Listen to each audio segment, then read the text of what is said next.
अब नेक्स्ट ना आगे नोट करना है,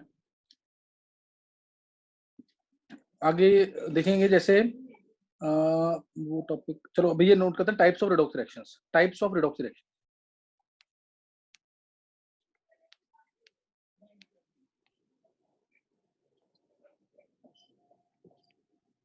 types of redox reactions. Types of redox reaction में पहली एक जैसे कॉम्बिनेशन रेडॉक्स रिएक्शन, सही ना, कॉम्बिनेशन रेडॉक्स रिएक्शन। तो उसके नाम से भी लग रहा है कि दो एलिमेंट्स कंबाइन करेंगे और रेडॉक्स रिएक्शन होगी। जैसे एग्जांपल लिया मैंने इसके अंदर, C+O2 गिव्स CO2। दूसरा इसमें बताना तुम्हें कौन सी कॉम्बिनेशन रेडॉक्स रिएक्शन है, Mg+F2 gives MgF2। Next CH4+O2 gives CO2 plus H2O।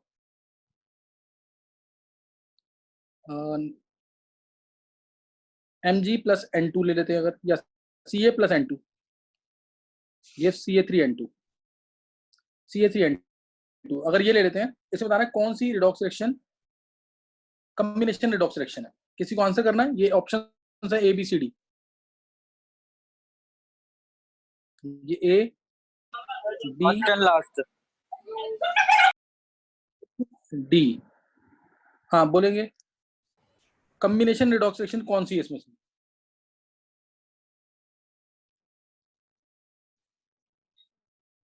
Sir A. A। और कोई ध्यान देना दे, फिर आंसर देखना, मैं एक्सप्लेनेशन दे रहा हूँ, उसको सुन के आंसर देना है। C+O2 की CO2 है, C की स्टेट यहाँ 0 है, यहाँ +4 है। O की स्टेट यहाँ पे 0 है, यहाँ पे O की स्टेट -2 है। नेक्स्ट में Mg की स्टेट यहाँ 0 है, Mg की स्टेट यहाँ +2 है। F2 की स्टेट यहाँ 0 है, F2 की स्टेट यहाँ पे -1 है। C में स्टेट यहाँ पे कार्बन की -4 है, कार्बन की -4 है, और इधर कार्बन की +4 है। O2 की यहाँ पे 0 है, यहाँ पे O की -2 है, यहाँ पे O की -2 है, इधर भी -2 है। Ca में स्टेट यहाँ पे 0 है, यहाँ पे Ca की स्टेट +2 है। N में स्टेट यहाँ 0 है, N की स्टेट यहाँ पे -3 है। अब बताएंगे आंसर। स्टेट निकालना आ गया ना, कैसे निकालते हैं? अब ये कौन बताएगा आंसर इसका, क्या आंसर होगा?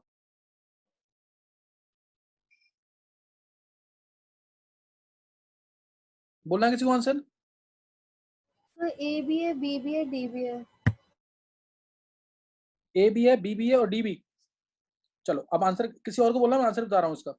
आंसर इसका है all are combination redox reaction. जितनी भी हैं they all are combination redox reactions. जितनी भी हैं all are combination redox reactions. कैसे? देखो कंबाइन हो रहे हैं ना एलिमेंट्स, C और O2 कंबाइन हो रहे हैं, CO2 बना, Mg और F कंबाइन हो रहे हैं, MgF2 बना। इसमें भी C और O कंबाइन तो हो ही रहे हैं ना, C+O2, इसको तो कॉम्बिनेशन में काउंट करते हैं। C और O कार्बन पे रिडक्शन, कार्बन पे ऑक्सीडेशन हुआ है, O2 पे रिडक्शन हुआ है, दोनों कंबाइन करके CO2 बन गया, तो ये भी कॉम्बिनेशन है। और Ca+N2 तो है ही, तो all are combination redox reactions, सही ना। तो ये मल्टीपल चॉइस में क्वेश्चन इस टाइप से आ सकता है। सर मतलब जितने सर कंपाउंड, सर जितने भी कंपाउंड वो कंबाइन हो रहे से वो कॉम्बिनेशन रिएक्शन में आएंगे? नहीं, जिसमें ऐसे एलिमेंट जो कंबाइन हो रहे हैं जिनमें ऑक्सीडेशन या रिडक्शन हो रहा हो, जिस पे ऑक्सीडेशन हो रहा है और जिस पे रिडक्शन हो रहा है, अगर दोनों कंबाइन कर रहे हैं तो रिडॉक्स रिएक्शन कॉम्बिनेशन, सही ना। नेक्स्ट नोट करेंगे डीकंपोजिशन। डीकंपोजिशन, तो डीकंपोजिशन रिडॉक्स रिएक्शन क्या होगा? सेकंड टाइप है ये डीकंपोजिशन। इसके नाम से पता लग रहा है कि कंपाउंड क्या करेगा, डीकंपोज होगा, और क्या होगा, रिडॉक्स होगा। डीकंपोजिशन रिडॉक्स रिएक्शन, ठीक है। तो इसमें पहला एग्जांपल लिया, जैसे मैंने H2O गिव्स H2 + ½ O2, ये लिया। सेकंड एग्जांपल से CaH2 gives Ca + H2। Third example KClO3 gives KCl + 3/2 O2। तो इस टाइप से। फोर्थ एग्जांपल ले लेते हैं अगर, ये सबसे इंपॉर्टेंट एग्जांपल है NH4 whole twice Cr2O7, ammonium dichromate, NH4 whole twice Cr2O7, इसको हीट करते हैं तो N2 plus Cr2O3 plus H2O के वेपर्स, H2O वेपर्स। तो ये 4 एग्जांपल लिए हैं। इसमें बताना है कि कौन सा इसमें से डिकम्पोजिशन रिडॉक्स रिएक्शन, कौन सा इसमें से डिकम्पोजिशन रिडॉक्स रिएक्शन। तो इसमें देखेंगे यहाँ पे H पे स्टेट +1, H पे स्टेट क्या है यहाँ पे +1, और यहाँ पे H की स्टेट क्या है 0, तो ये क्या हो गया रिडक्शन। O की स्टेट -2, O की स्टेट यहाँ पे 0, तो ये क्या हो गया ऑक्सीडेशन। तो ये रिडॉक्स, और ये 2 ट्राई मॉलिक्यूल, तो ये डिकम्पोजिशन रिडॉक्स रिएक्शन है। CaH2 में Ca की स्टेट +2, H की स्टेट -1, तो Ca की स्टेट 0, H2 की स्टेट ये भी 0, तो H2 पे क्या हो गया ऑक्सीडेशन, Ca+2 पे क्या हो गया रिडक्शन। ऐसे ही नेक्स्ट 2 भी निकाल लेंगे। Cl की स्टेट यहाँ आएगी +5 और O की स्टेट तो है ही -2, तो Cl की स्टेट यहाँ क्या आ गई -1, तो रिडक्शन हो गया, और O -2 से 0, तो ये क्या हो गया ऑक्सीडेशन। तो ये भी डिकम्पोजिशन रिडॉक्स रिएक्शन है। ऐसे ही लास्ट वाला, इसमें NH4 होल ट्वाइस Cr2O7 है, N की स्टेट आएगी -3, निकाल के देखेंगे, और Cr की स्टेट आएगी +6। NH4 होल क्या है, NH4 whole twice Cr2O7, N की स्टेट -3, Cr की स्टेट +6, यहाँ N की स्टेट 0, Cr की स्टेट +3 आएगी, निकाल के देखने से। तो इसलिए ये जितनी भी रिएक्शंस हैं they all are decomposition redox reaction. और सबसे इंपॉर्टेंट मैंने ये बोला, मैं आगे इसके क्वेश्चन भी कराऊंगा, अमोनियम डाइक्रोमेट। अमोनियम डाइक्रोमेट जो ये कंपाउंड है, अमोनियम डाइक्रोमेट, दिस कंपाउंड, ये सबसे इंपॉर्टेंट कंपाउंड है अमोनियम डाइक्रोमेट। ये एक वोल्केनिक रिएक्शन होती है। ये जब रिएक्शन होती है तो छोटा सा एक्सप्लोजन होता है, इसको हल्का सा हीट करते हैं ना तो एक्सप्लोजन होकर कंपाउंड मिलते हैं। कौन सा कंपाउंड, N2 और Cr2O3। Cr2O3 होता है ग्रीन कलर का कंपाउंड, ये ग्रीन है, और NH4 होल ट्वाइस Cr2O7। किसी को भी याद हो क्लास के अंदर, मैंने क्या पता वर्ड ये यूज किया हो, डाइक्रोमेट आयंस कौन से कलर के होते हैं, नहीं याद किसी को भी, ऑरेंज कलर के होते हैं। ये ऑरेंज कलर का कंपाउंड है और डिकम्पोज होके, ऑरेंज कलर का कंपाउंड है और ये डिकम्पोज होके देता है हमें, जैसे ये ऑरेंज कलर का कंपाउंड है और ये टूट करके देगा N2 प्लस Cr2O3। ये सॉलिड में होगा, ये गैस होती है, और H2O के भी वेपर्स मिलते हैं, H2O के वेपर्स। तो कभी भी ये हल्का सा हीट किया मैंने इसको, थोड़ा सा हीट दिया इसको, और इमीडिएटली सॉलिड बाहर निकल रहा है, साथ में गैस बाहर निकल रही है, सॉलिड बाहर फिर साथ में गैस, तो ऐसे लगेगा ना कि वोल्केनिक रिएक्शन हो रही है। कैसी रिएक्शन, अगर समझ आ रहा है तो करना, ये इंपॉर्टेंट नहीं है, ये आगे भी पढ़ेंगे। ये एक वोल्केनिक रिएक्शन हो रही है। ये ऑरेंज कलर का कंपाउंड था और ये हमारा ग्रीन कलर का कंपाउंड है। This is a green compound which resembles green tea, green tea को रिजेंबल करता है ये। तो ये वोल्केनिक रिएक्शन है, क्योंकि देखो गैस निकल रही है तेजी से, गैस निकल रही है तो एक्सप्लोजन होगा, और साथ में उसके सॉलिड भी आ रहा है, तो इसलिए इसको क्या बोलते हैं वोल्केनिक रिएक्शन। दो गैसेस निकल रही है एक तरह से, क्योंकि वाटर के भी क्या मिल रहे हैं, वेपर्स मिल रहे हैं। तो ये एक वोल्केनिक रिएक्शन होती है। याद कर सकते, याद कर लेंगे, आगे जाकर मैं पूछूंगा इस अमोनियम डाइक्रोमेट का इक्विवेलेंट वेट क्या होगा। ऐसे मैं सबके करवाऊंगा, कॉम्बिनेशन रिडॉक्स रिएक्शन में, डिकम्पोजिशन रिडॉक्स रिएक्शन में, सबके इक्विवेलेंट वेट क्या है। लेकिन अभी रिएक्शन पता करनी है कौन सी डिकम्पोजिशन है, कौन सी कॉम्बिनेशन है। थर्ड टाइप है, अब हमने दो पढ़ लिया, कॉम्बिनेशन और डिकम्पोजिशन। थर्ड टाइप की रिडॉक्स रिएक्शन, थर्ड टाइप की रिडॉक्स रिएक्शन है डिस्प्लेसमेंट। डिस्प्लेसमेंट, तो डिस्प्लेसमेंट रिडॉक्स रिएक्शन के अंदर इसके भी नाम से पता लग रहा है कि एक सब्सटेंस दूसरे सब्सटेंस को डिस्प्लेस करेगा। ज्यादातर क्या होगा, ज्यादा रिएक्टिव मेटल जो होगा वो कम रिएक्टिव मेटल को डिस्प्लेस कर देगा। जैसे ये पढ़ा होगा, बोलते हैं ना कॉपर सल्फेट के, कॉपर सल्फेट जो है इसको हम कभी भी जिंक के वेसल में नहीं रखते। क्यों, क्योंकि इसमें रिएक्शन हो जाती है और क्या बन जाएगा, zinc sulphate plus copper, because zinc is more reactive than copper, इसको डिस्प्लेस कर देगा। जिंक की स्टेट यहाँ पे 0 है, जिंक की स्टेट यहाँ +2 है, कॉपर की स्टेट यहाँ +2 थी, कॉपर की स्टेट यहाँ 0 है, तो ये क्या है, displacement redox reaction. Clear, this is displacement redox reaction. ऐसे ही दूसरा एग्जांपल ले लेते हैं, TiCl4 प्लस Mg क्या दे देगा, MgCl2 प्लस Ti, ये भी क्या है डिस्प्लेसमेंट। TiCl4 प्लस Mg क्या देगा, MgCl2 दे देगा, ये रिड्यूस हो गया, ये ऑक्सीडाइज हो गया, तो ये भी क्या है डिस्प्लेसमेंट रिडॉक्स रिएक्शन। ये आगे जाके पढ़ेंगे, जो रिएक्शन में लिख रहा हूँ ना सारी इंपॉर्टेंट है। ये आगे जाके ना टाइटेनियम की प्रिपरेशन में यूज करेंगे, क्रॉल्स प्रोसेस कहते हैं इसको। अभी से थोड़ा थोड़ा याद रहेगा ना, तो इनऑर्गेनिक में याद करने में थोड़ा इजी रहेगा। जैसे मैंने ये ऊपर रिएक्शन बताई, वोल्केनिक रिएक्शन, ये रिएक्शन बहुत इंपॉर्टेंट है, N2 की प्रिपरेशन के लिए यूज होती है रिएक्शन।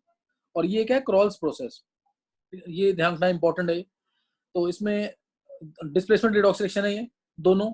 नेक्स्ट एग्जांपल लेंगे, जैसे डिस्प्लेसमेंट के अंदर ही Na या इसमें बताना है कि ये डिस्प्लेसमेंट रिडॉक्स रिएक्शन है कि नहीं। Na plus H2O, NaOH plus half H2।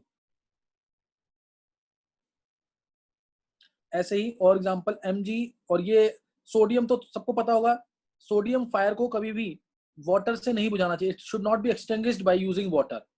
इसको वाटर से क्यों नहीं करना चाहिए, क्योंकि sodium reacts vigorously with water, आग और भड़क जाएगी और फ्लेम्स निकलेंगी अगर हमने सोडियम फायर को किससे बुझाने की कोशिश की, वाटर से। तो सैंड वगैरह यूज करके या CCl4 फायर एक्सटिंग्विशर है उससे बुझाते हैं इसको।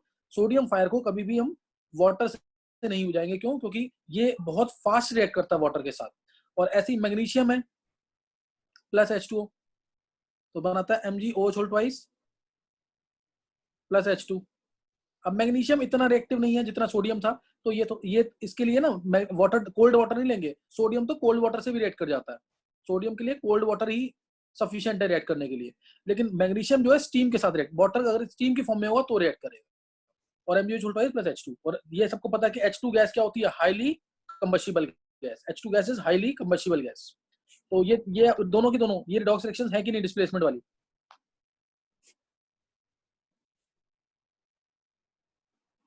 सर ये कॉम्बिनेशन नहीं, नहीं है? कॉम्बिनेशन नहीं, ये होगी क्या कहते हैं, अच्छा इसमें O को कंबाइन करके देख रहे हो, इसको हमने काउंट किया है डिकम्पोजिशन रिडॉक्स रिएक्शन में। कैसे करके, कि सोडियम जो है ना ये डिस्प्लेस कर रहा है वाटर से H2 को, sodium is displacing H2 from water. क्योंकि इसमें देखो Na की स्टेट क्या है, 0, इधर Na की स्टेट क्या है, +1, O की स्टेट यहाँ क्या थी, -2, और यहाँ पे O की स्टेट यहाँ पे भी -2 है। H की स्टेट देखोगे, H की स्टेट यहाँ पे क्या है, +1, H की स्टेट क्या है यहाँ पे, +1, और यहाँ पे H की स्टेट क्या है, 0।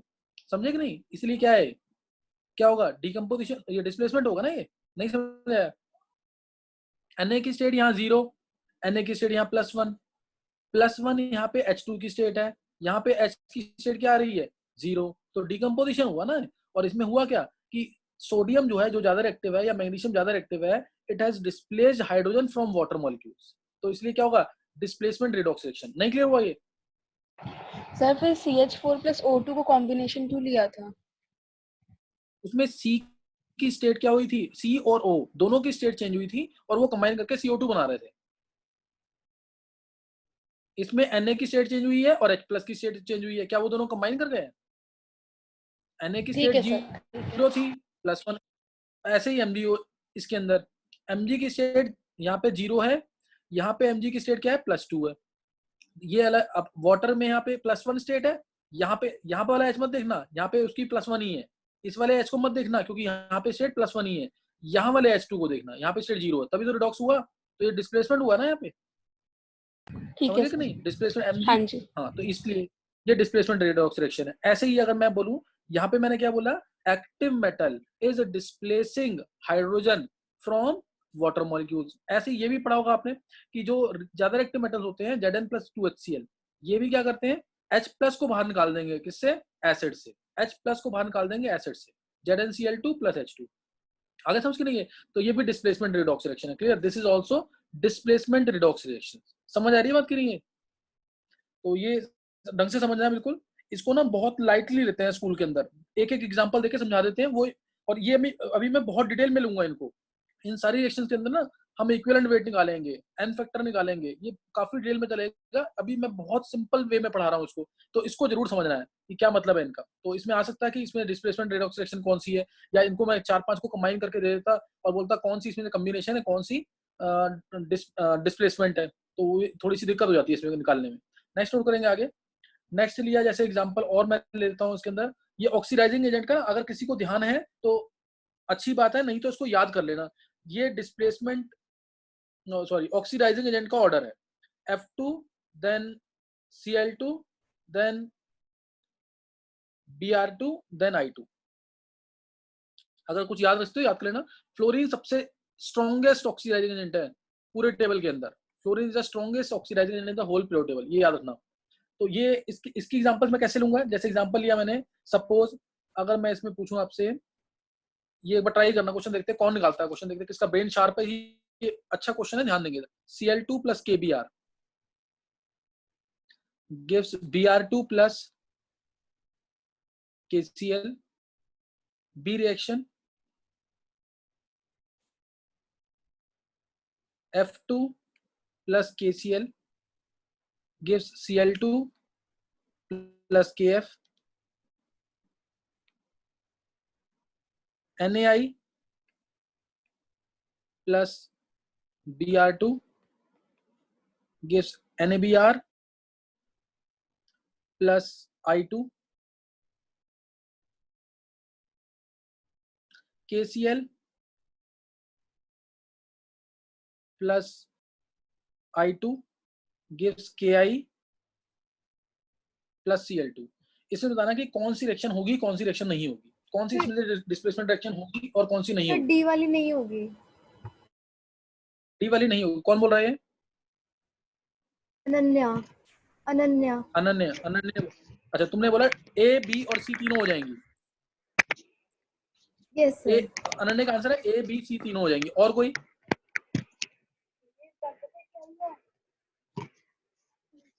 और किसी को आंसर देना है? चलो फिर ध्यान देंगे। ये अनन्या तुम्हारा आंसर बिल्कुल सही है, ए बी और सी रिएक्शन तीनों हो जाएंगी, डी वाली नहीं होगी। देखो पहले वाले केस में Cl2 है, Cl2 तो Br माइनस से अच्छा ऑक्सीडाइज, Br2 से अच्छा ऑक्सीडाइजिंग एजेंट है ना, Br2 से अगर अच्छा ऑक्सीडाइजिंग एजेंट है तो इसलिए Br माइनस को, यहाँ पे Br माइनस था, Br माइनस को रिड्यूस कर देगा, ऑक्सीडाइज कर देगा, और खुद ये रिड्यूस हो जाएगा किसमें, KCl के अंदर, और Br माइनस को ये ऑक्सीडाइज कर देगा क्योंकि ये अच्छा ऑक्सीडाइजिंग एजेंट है। और F2 इधर है, F2 तो है ही सबसे अच्छा ऑक्सीडाइजिंग एजेंट, तो ये Cl माइनस को किसमें ऑक्सीडाइज कर देगा, Cl2 के अंदर, और खुद रिड्यूस हो जाएगा किसमें, KF के अंदर। NaI और I माइनस है, Br2। अब यहाँ पे चेक कर लो, Br2 तो ज्यादा ऑक्सीडाइजिंग है I माइनस से, तो इसलिए Br2 I माइनस को ऑक्सीडाइज कर देगा और खुद ये रिड्यूस हो जाएगा Br माइनस के अंदर। और लास्ट वाले में I2 तो सबसे पुअर ऑक्सीडाइजिंग एजेंट है, तो ये रिएक्शन नहीं करेगा। तो ऐसे क्वेश्चन भी इवन जेईई एडवांस में पूछूंगा ऐसे क्वेश्चन, तो ध्यान देना। जैसे इसने अनन्या ने आंसर किया, देखते ही आंसर दिया है, ऐसे आंसर निकालना आना चाहिए। किसी को कोई डाउट तो नहीं है इसमें? तो ये ध्यान रखना, इस चीज का इंपॉर्टेंट चीज थी यहाँ पे जो बताया। और ये सारी रिएक्शन जो है ना आगे हम पढ़ेंगे क्वालिटेटिव एनालिसिस के अंदर, लेयर टेस्ट, उसमें मैं यूज करूंगा। तो ये ध्यान रखना, इसीलिए रिएक्शन पढ़ा रहा हूँ, ये आगे जाकर यूज होंगी सारी रिएक्शन। तो ये यहाँ पे कौन सी थी हमने पढ़ी है, जितनी रिएक्शन अभी तक हमने पढ़ी थी ये डिस्प्लेसमेंट रिएक्शन थी, ऑल पर डिस्प्लेसमेंट रिएक्शन। इसको भी काउंट कर सकते हैं, जैसे F2 प्लस H2O, तो इसमें H प्लस F माइनस बनता है, H प्लस F माइनस कह लो, या H plus F minus plus O2 मिलेगा या O3 मिलेगा। तो ये भी एक डिस्प्लेसमेंट रिएक्शन, ये भी क्या है, डिस्प्लेसमेंट रिएक्शन। F2 से क्या बन गया, F माइनस, O2 से क्या बन गया, O माइनस 2 से क्या बन गया, O2। तो ये एक डिस्प्लेसमेंट रिएक्शन है ना, ये भी एक डिस्प्लेसमेंट रिएक्शन है, ये याद रखेंगे इसको। तो ये हमने सारी रिएक्शन कौन सी पढ़ी है, डिस्प्लेसमेंट रिएक्शंस। नेक्स्ट नोट करेंगे, मोस्ट इंपॉर्टेंट सबसे, तीन तरीके की रिएक्शन पढ़ ली हमने। नेक्स्ट अब है डिस्प्रपोर्शनेशन रिएक्शन, मतलब एंट्रेंस के लिए ना सबसे इंपॉर्टेंट रिएक्शन है, स्कूल में भी पूछ सकते हैं। Disproportionation reaction, fourth type, disproportionation.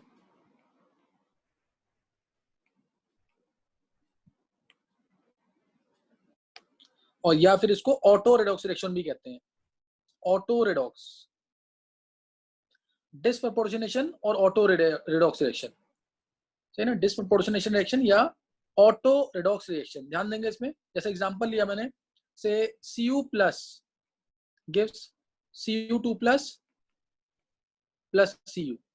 तो यहाँ पे अगर सेम एलिमेंट ऑक्सीडाइज भी हो और सेम एलिमेंट या आयन रिड्यूस भी हो, सेम एलिमेंट ऑक्सीडाइज भी हो और सेम एलिमेंट रिड्यूस भी हो, तो उसे बोलेंगे डिस्प्रपोर्शनेशन या ऑटो रेडॉक्स रिएक्शन, सही ना, डिस्प्रपोर्शनेशन या auto redox reaction. Same element क्या हो रहा है इसमें, Cu प्लस ऑक्सीडाइज भी हो रहा है +2 में और रिड्यूस भी हो रहा है। डिस का मतलब यहाँ पे होता है डिसोसिएशन, डिस का मतलब क्या है यहाँ पे, डिसोसिएशन, तो डिसोसिएशन भी हो गया एक तरह से। या दूसरा एग्जांपल लूं मैं, Ga+, ये देता है Ga3+ plus Ga3+ plus Ga, और यहाँ पे लिया मैंने 3Ga+ gives Ga3+ plus 2Ga, तो ये बैलेंस हो गई। तो ये यहाँ पे क्या है, डिस्प्रपोर्शनेशन रिएक्शन, डिस्प्रपोर्शनेशन रिएक्शन। अब एक वर्ड ना बोलते हैं यूज कम होता है वो, अगर मैं लिख दूं इसे कॉम प्रोपोर्शनेशन, ये डिस्प्रपोर्शनेशन या ऑटो रेडॉक्स रिएक्शन है। कॉम प्रोपोर्शनेशन का मतलब क्या होगा,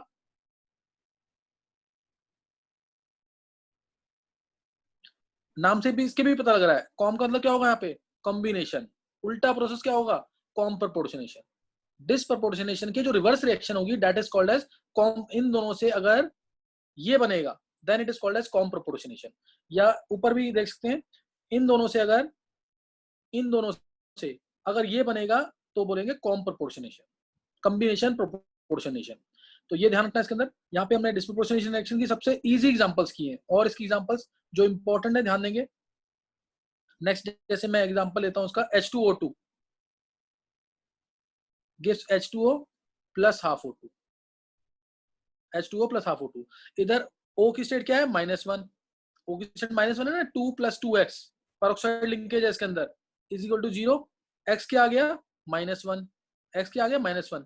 तो और यहाँ पे x, O की वैल्यू, O पे चार्ज क्या आया, -2, यहाँ चार्ज क्या आया, 0। तो O की स्टेट क्या हुई है, कम भी हुई है -2 की तरफ, O की स्टेट -2 की तरफ क्या हुई, कम हुई, और 0 की तरफ क्या हुई, बढ़ी। तो इसलिए ये भी डिस्प्रपोर्शनेशन रिएक्शन है। Again this is disproportionation reaction. Next example लिया अगर मैंने इसके अंदर, जैसे एग्जांपल इसमें बहुत सारे बन सकते हैं इसके अंदर एग्जांपल, जैसे लिया Cl2 प्लस NaOH, दिया इसने NaCl प्लस NaOCl, NaOCl ध्यान रखना, NaOCl plus Cl2 plus NaOH gives NaCl plus NaOCl plus H2 वगैरह बन जाएगा यहाँ से। तो ये यहाँ पे रिएक्शन कौन सी होगी, Cl2 plus NaOH gives NaCl plus NaOCl। इसका नाम क्या होगा, हाइपोक्लोरस एसिड, हाइपोक्लोरस, ये होगा सोडियम, जैसे HOCl क्या होता है, HOCl होता है हाइपोक्लोरस एसिड, HOCl क्या होता है, हाइपोक्लोरस एसिड। तो ये क्या होगा, सोडियम हाइपोक्लोराइट, सोडियम हाइपोक्लोराइट, इसका नाम होगा सोडियम हाइपोक्लोराइट,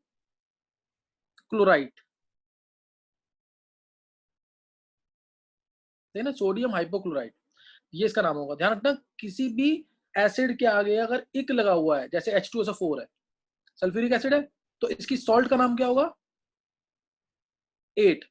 इक वाला एसिड तो सॉल्ट के आगे 8, इक वाला एसिड तो सॉल्ट के आगे 8 लगता है। जैसे ये क्या है, सल्फ्यूरिक एसिड, तो उसकी सॉल्ट का नाम क्या होगा, सोडियम सल्फेट। इक वाला एसिड तो सॉल्ट के आगे 8।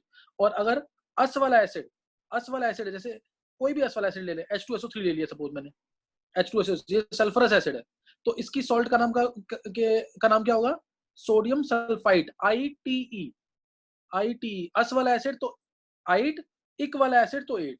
तो ये अगर ये आगे वैसे इनऑर्गेनिक के अंदर है, अगर याद रख सकते हैं क्योंकि आगे मैं कई जगह यूज करूंगा, तो याद रख सकते हैं इस चीज को। जैसे ये क्या था, हाइपोक्लोरस एसिड, ये क्या था, हाइपोक्लोरस एसिड, तो उसकी सॉल्ट का नाम क्या होगा, sodium hypochlorite, sodium hypochlorite, NaOCl को बोलेंगे, NaOCl को क्या बोलेंगे, सोडियम हाइपोक्लोराइट। तो ये भी एक डिस्प्रपोर्शनेशन रिएक्शन है, क्यों, क्योंकि Cl की स्टेट यहाँ पे क्या है, Cl की स्टेट यहाँ पे क्या है, 0, Cl की स्टेट यहाँ 0 है, यहाँ पे Cl की स्टेट क्या है, -1, यहाँ पे Cl की स्टेट -1, यहाँ पे Cl की स्टेट क्या होगी, +1, यहाँ Cl की स्टेट क्या होगी, +1। तो इसलिए दिस इज डिस्प्रपोर्शनेशन। अगर ये याद रखते हैं तो याद कर लेंगे। और ये जो NaOH यूज करते हैं हम, ये डाइल्यूट होता है, ये रिएक्शन ना बहुत इंपॉर्टेंट है। ये ऑब्जेक्टिव्स देखोगे ना JEE एडवांस के, अगर तो 40 साल में कम से कम 4 या 5 बार क्वेश्चन पूछा होगा कि क्लोरीन अगर डाइल्यूट NaOH के साथ रिएक्ट करता है तो क्या प्रोडक्ट्स मिलते हैं, तो सोडियम क्लोराइड तो मिलेगा ही मिलेगा, साथ में NaOCl। और अगर ये कंसंट्रेटेड होता, NaOH अगर कंसंट्रेटेड होता तो उस केस में NaClO3 मिलता, बाकी प्रोडक्ट सेम रहते अगर कंसंट्रेटेड होता। याद रखते हैं तो याद कर लेंगे, नहीं तो ये इनऑर्गेनिक का पार्ट है। Cl2 के साथ अगर मैं कंसंट्रेटेड NaOH यूज करता तो या Cl2 यूज कर लो या Br2, बात एक ही है, ध्यान रखना चीज का। बस वहां पे क्या आ जाएगा, Cl की जगह Br आ जाएगा प्रोडक्ट में, Cl की जगह क्या आ जाएगा, Br आ जाएगा। और कंसंट्रेटेड होता तो क्या प्रोडक्ट में चेंज आता, NaOCl की जगह NaClO3 आ जाता। हम अभी यहाँ पे पढ़ रहे हैं डिस्प्रपोर्शनेशन रिएक्शन रिएक्शन नहीं समझ आ रही तो कोई दिक्कत नहीं, याद नहीं करना तुम्हें भी, लेकिन कंसेप्ट समझ आना चाहिए कि Cl की स्टेट यहाँ 0 थी, Cl की स्टेट यहाँ -1 हुई, यहाँ पे Cl की स्टेट +1 हो गई, therefore this is disproportionation reaction. और एग्जांपल देखेंगे इसके अंदर, जैसे अगर मैं Br2 में ले लेता हूं, अगर Br2 में डाल दिया मैंने कंसंट्रेटेड NaOH, तो इस केस में आंसर क्या आ जाएगा, NaBr तो आएगा ही आएगा, साथ में अब NaBrO3 आएगा, NaBrO3 ध्यान रखना। अगर मैंने डाइल्यूट लिया होता तो NaOBr बनता, अगर डाइल्यूट लिया होता तो यहाँ क्या बनता है, इधर NaOBr, अभी क्या बनेगा NaBrO3। कोई भी Cl2 और Br2 की दोनों की रिएक्शन सेम होती है, डाइल्यूट में बनता है NaOBr, डाइल्यूट में NaOBr, कंसंट्रेटेड में NaBrO3। कोई भी इसका नाम बता सकता है किसका नाम क्या होगा, अगर इसकी एसिड का नाम पता है तो उसका नाम बता सकते हो, इस कंपाउंड का नाम क्या होगा।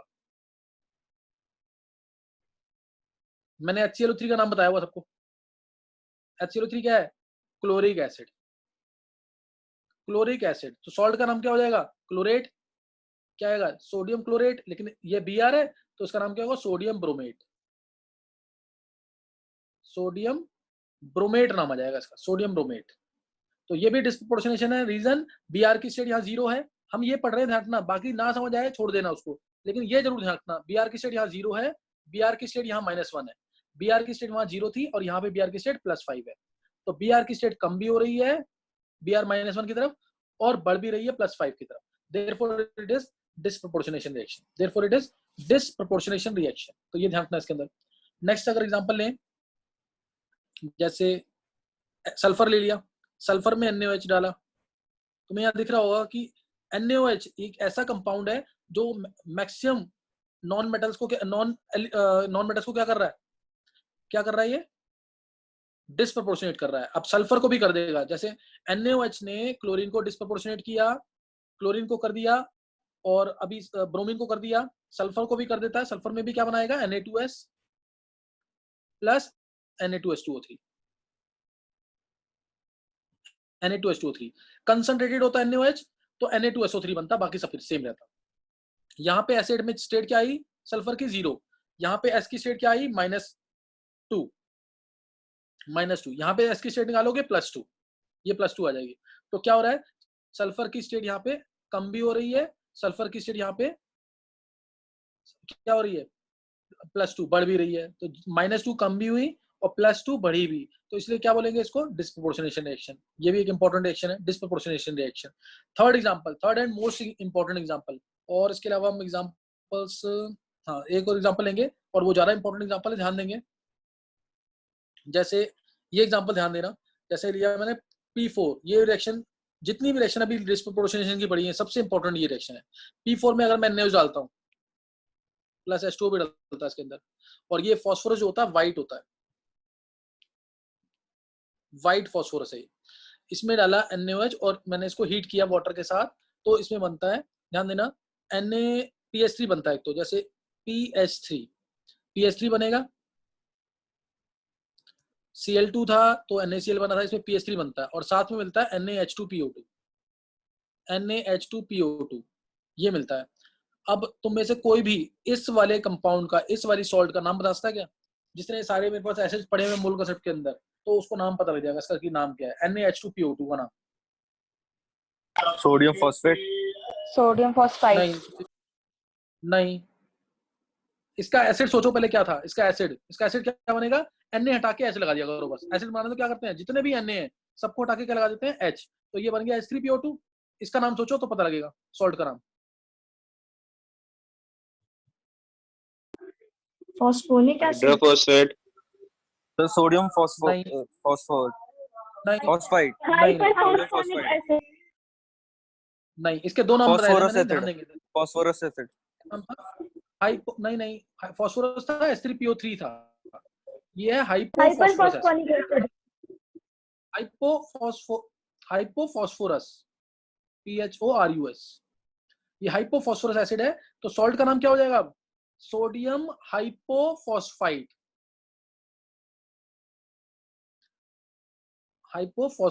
ये अभी से पढ़ लेंगे ना तो आगे थोड़ा सा इजी हो जाएगा नाम पढ़ना, सोडियम हाइपोफॉस्फाइड, सही ना, सोडियम हाइपोफॉस्फाइड नाम है इसका।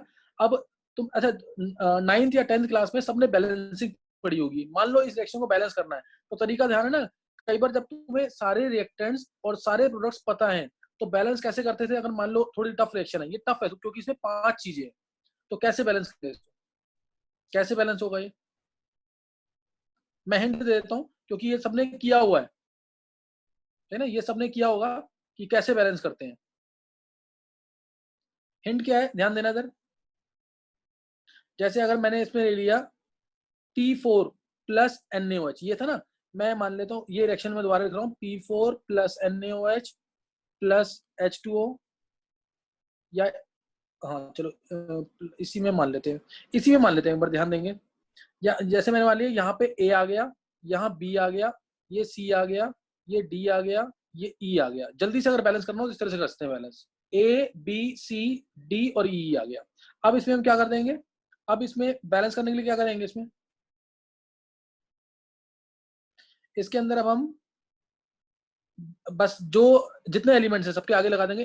P कितने हैं, 4 यहाँ पे हैं, और कहीं तो P है नहीं रिएक्टेंट में, तो 4A और कहाँ पे P है, ये D आ गया यहाँ P है एक और एक P यहाँ पे है। 4A is equal to D plus E। ये सब 9th-10th का काम है, बस एक बार बता रहा हूँ, तो आगे इनऑर्गेनिक में भी यूज करेंगे तो उसमें आता हो तुम्हें। 4A is equal to D plus E। पहली क्वेश्चन क्लियर हो गई कैसे बनाई है। 4A, P कितने यहाँ पे 4, यहाँ पे D और E, 4A is equal to D plus E, और ऐसे ही आगे B।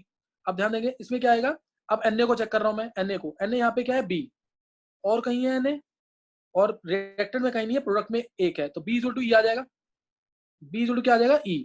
ऐसे ही अब O को बैलेंस कर रहे हैं, O यहाँ पे कितना है, एक ये रहा O, एक ये रहा O, तो B प्लस C है, B प्लस C, और कहीं O तो है नहीं इसमें, प्रोडक्ट में ये रहा O, कितने हैं 2, 2E आ जाएगा, B plus C equal to 2E आ गया।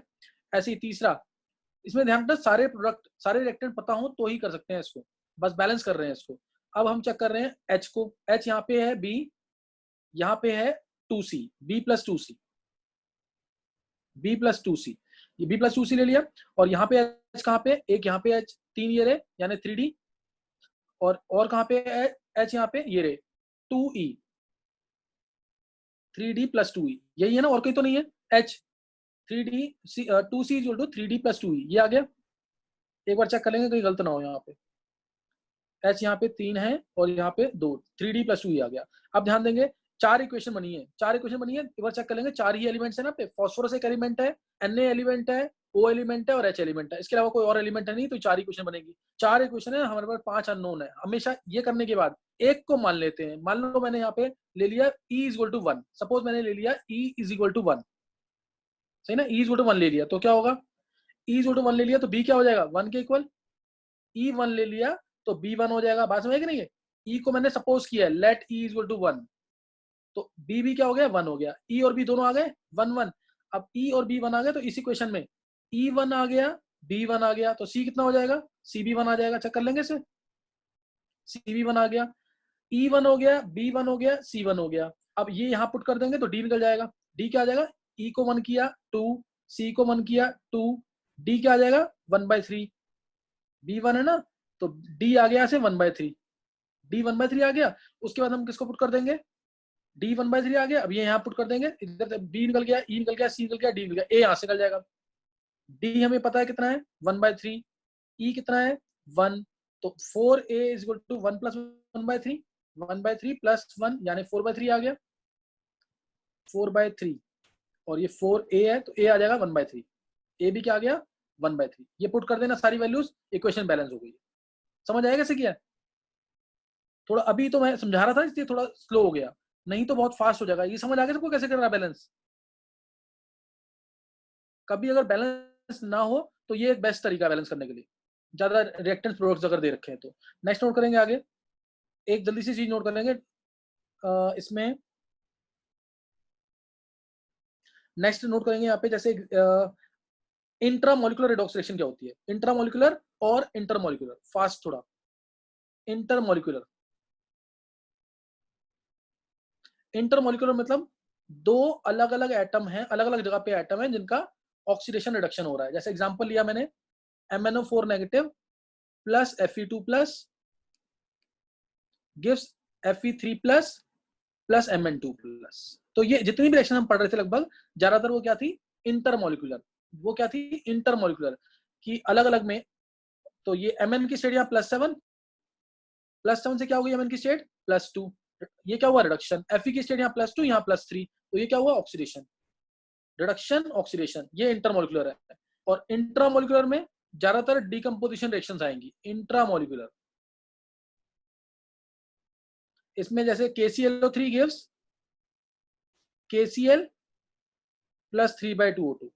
यहाँ पे Cl, अब देखो इसी के अंदर दोनों ऑक्सीडाइजिंग और रिड्यूसिंग एजेंट है। Cl की स्टेट यहाँ +5 है, +5 से -1 क्या हुआ रिडक्शन। O की स्टेट -2 है, -2 से 0 क्या हुआ ऑक्सीडेशन। तो एक ही एलिमेंट के अंदर दोनों एलिमेंट प्रेजेंट है, ऑक्सीडाइजिंग भी रिड्यूसिंग भी। तो ये इंट्रामोलिकुलर होती है रिडॉक्स रिएक्शन। Intermolecular, intramolecular. ज्यादातर डीकंपोजिशन जो रिएक्शन होगी, डीकंपोजिशन रिडॉक्स रिएक्शन, उनको हम इंट्रामोलिकुलर भी कह सकते हैं। उनको क्या बोलते हैं, एक ही कंपाउंड के अंदर ऑक्सीडाइजिंग और रिड्यूसिंग एजेंट दोनों प्रेजेंट होते हैं, तो वो क्या होंगी इंट्रामोलिकुलर रिडॉक्स रिएक्शंस। लास्ट एक टर्म नोट करेंगे, स्टॉक नोटेशन। ये भी एनसीईआरटी में दे रखा है, स्टॉक नोटेशन। हम क्या करते हैं, जो ऑक्सीडेशन स्टेट होती है ना किसी भी एलिमेंट की, उसको हम अगर रोमन न्यूमरल्स में लिखें और पैरेंथेसिस के अंदर लिखें तो उसको क्या बोलेंगे हम, रोमन न्यूमरल्स में लिखें। जैसे when oxidation state of a metal in a compound is expressed in Roman numerals, when oxidation state of a metal is expressed in Roman numerals, then it is called as stock notation. जैसे मैं अगर बोलूं aluminium chloride, मैंने बोला aluminium chloride, aluminium chloride, अगर ये मैं बोलता हूं तो इसको मैं लिखूंगा Al